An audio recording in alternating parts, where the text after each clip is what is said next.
So today we are talking about what a soul contract can tell you about your life and what it can't tell you about your life and what the difference is. And if you're new here, my name is Antonia and I love to help people gain deeper levels of self-awareness so they can step more into command of their life.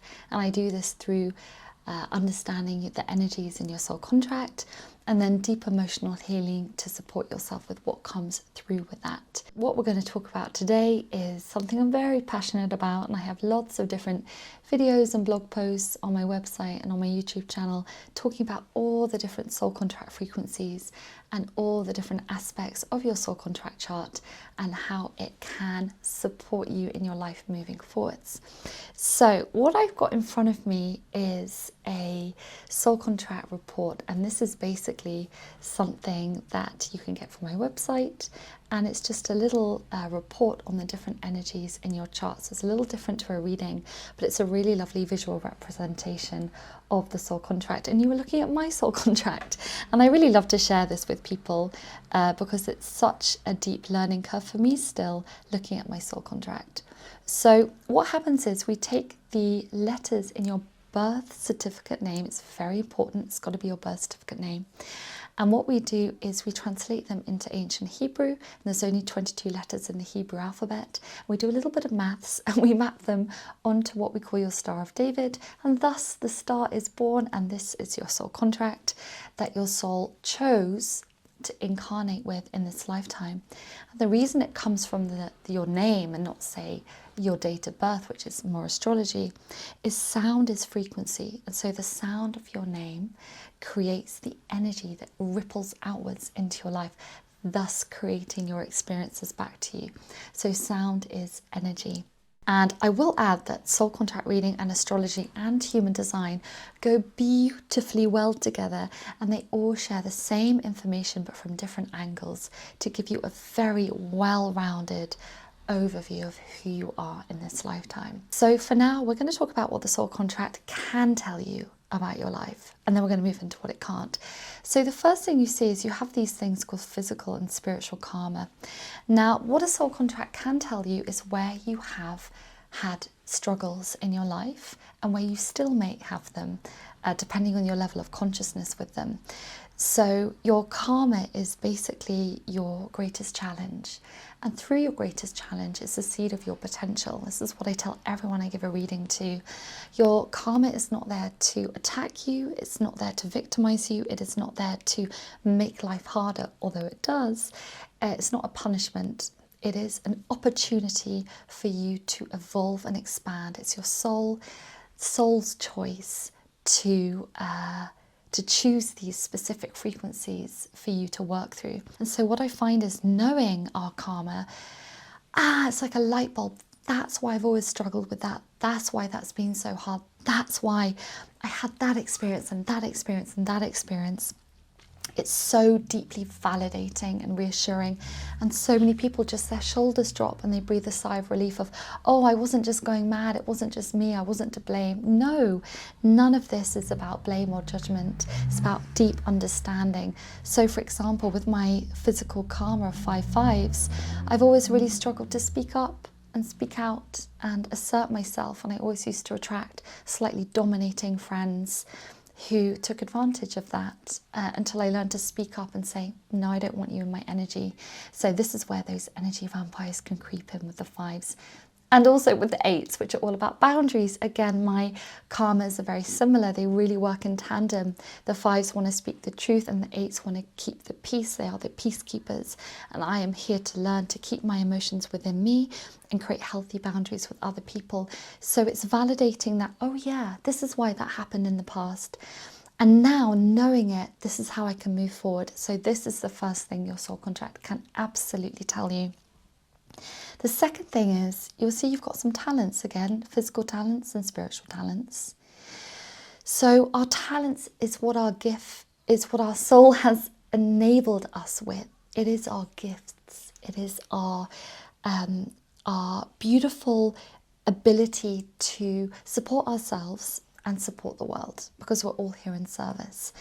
And a lot of times people are not quite sure what they're good at, and they're not very confident in that. And so when you point it out, like, oh, hey, by the way, it's in your soul contract, and maybe you initially struggle with it a little bit, and that's very normal. Talents in the soul contract are often latent, meaning they're not fully turned up to their potential. And it's my job as a practitioner to point that out to you and say, well, how far are you progressing in the development of your talents and gifts? And can we turn it up and tune it up? So, for example, with a 12-3, in my physical talent, I'm absolutely here to speak and share and teach, but I find it really hard because I'm quite shy. And with my spiritual talents of 7/7s, I'm here to connect people with truth and with information. I'm here to be a little bit of a networker. But again, I can find that quite hard, and that is the challenge of the talents. We're really here to lean into them and activate them and believe in ourselves. And the third thing a soul contract can absolutely tell you about your life is where your soul is wanting to go. Now, you were just the person. You were just the conscious personality carrying the soul through this lifetime. It's a little bit hard to wrap our heads around, but the soul within each of us is wanting to move in a certain direction. My soul is wanting me to step into my power with my 9s, and my soul is wanting me to come out of hiding with my 7s and feel safe to be seen and take down the mask which I can wear to keep myself safe. So this is really what your soul is aiming for, and this is what your soul contract can tell you. The fourth thing your soul contract can tell you is how to move through the challenges. Well, how can I move through these challenges? How can I bring my goals up and activate them more? How can I reach my goals? I mean, how can I activate my talents? How can I reach my goals? And what is the flow between them? And this is a really key thing. You know, you don't just get this information, then you're like, now what do I do with it? Within each number, there is a beautiful potential, and it's a job as a soul contract reader to help bridge you into that potential. So for example, the 5s, I'm really here to start speaking up a little bit more, and writing's very good for 5s. With my 8s, I have to actively work on my boundaries, and with my 7s, I remember I started conscious dancing to try and free up my body and come out of hiding, and I had to. This is a form of 5 rhythms dance where you dance in a big group, but no one's dancing with each other. You're all dancing on your own, and it's sober, and it's so terrifying at first and so freeing at the end. And that was such a big thing for me to do. So there's little tips and tricks and ways to work through the challenge of each number to come into its potential. And the fifth thing I'd say is a soul contract shows you how it all fits together. Especially in a reading, because sometimes we need our hand held to really see how all the different pieces fit together. How do the 9s connect with the 5s? How do the 8s connect with the 12-3s? And they all weave together. It's like a beautiful tapestry, and they show a beautiful picture. And this is what the soul contract reading or your soul contract can really show you. It can show you the wholeness, the completedness of your challenges, your talents, your goals. And the soul destiny is what really wraps around, like the wrapping on a present. So now we're going to talk about what your soul contract cannot tell you. And this is really important. Your soul contract cannot tell you what to do for a job. I'm going to say it out there, I'm going to say it bluntly. It will not tell you, you should do this or you should do that, because that is actually disempowering to your soul. Your soul is here to find its own path, and it's very empowering when we lean into our intuition and we make those decisions for ourselves and we lean into trust. So we're not going to tell you what to do. The soul contract may hint, for example, you know, the 12-3 hints at being a teacher. It's my soul destiny, and it comes again as the talents. The 8s hint at connecting with people. The 5s hint at writing. But you know, it's not about what you should do, but it's about who you could be. And this is what it tells you, not what you should do. It also, on that line, does not tell you who to be with. You know, we can do relationship readings where we line up the charts of you and your partner or your ex-boyfriend, ex-girlfriend. We look at your parents as well. But ultimately, we do not hold that power of telling you, and the soul contract does not hold that either, who you should be with.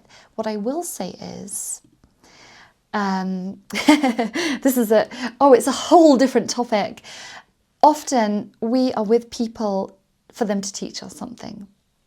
for them to mirror something back to ourselves that we are not conscious of. So relationships have their purpose. Number 3, the soul contract does not tell you where to live. Again, this is actually, I'm going to recommend astrocartography for this. You may have heard of it. This is where it looks at your astrology and the lines running through your charts. I'll tell you something really cool. My boyfriend and I both have our Jupiter line. I don't really know what that is, something about abundance or making money, running through the exact opposite cities of where each of us was born. He was born in Istanbul, my line's through Istanbul. I was born in Cambridge, his line is running through Cambridge. Absolutely crazy. Read of it what you will, but astrocartography is something that helps you decide where to live. Okay, 2 more. Your soul contract cannot predict the future. It will not, it cannot, and it does not tell you what you should do, who you should be with, how you should do it, what will happen, what won't happen. That is not what this is for. A soul contract is a tool of awareness and consciousness expansion. So you will find someone, you will find this work when you're ready. You will find someone to help you decipher it when you're ready. And it will help you figure out lots of different things about yourself, but it will not predict the future. Nothing can do that. Again, that's disempowering. You can do that. We are co-creators of our life. And the last thing is, the soul contract will not fix your problems. It will bring your awareness to them. For example, I've got a 12-3 in my soul destiny and physical talents. The 3 is all about communication. I know I can be a really bad listener. I also know that 3s can be really, really shy. And we're here to come into worthiness, which is a real perpetual struggle for me. And I know I need to work on that. And the soul contract has really beautifully highlighted that for me. So I need to work on communication and I need to work on coming out of hiding. But I have to do that work. The soul contract's not going to do it for me. It is the map. And then I jump in the car and I take myself to the next destination. And that for me is using divine healing, which is a beautiful tool to get to the root cause of repeating loops and patterns and self-sabotages and fears and behaviors. It gets right into the subconscious to pull out and weed out all the programs and limiting beliefs that got encoded in this lifetime, past lifetimes, other dimensions, and pulls it out. So that's what I use. But the soul contract is your map. It's your guidance, it's your compass, and whatever you choose to use to work with it, that is your choice. So I hope that helps, brings a little bit of clarity as to what a soul contract can and cannot do for you. And if you have any questions, let me know. I'll put all the links below. And until next time, I wish you a very beautiful rest of your day.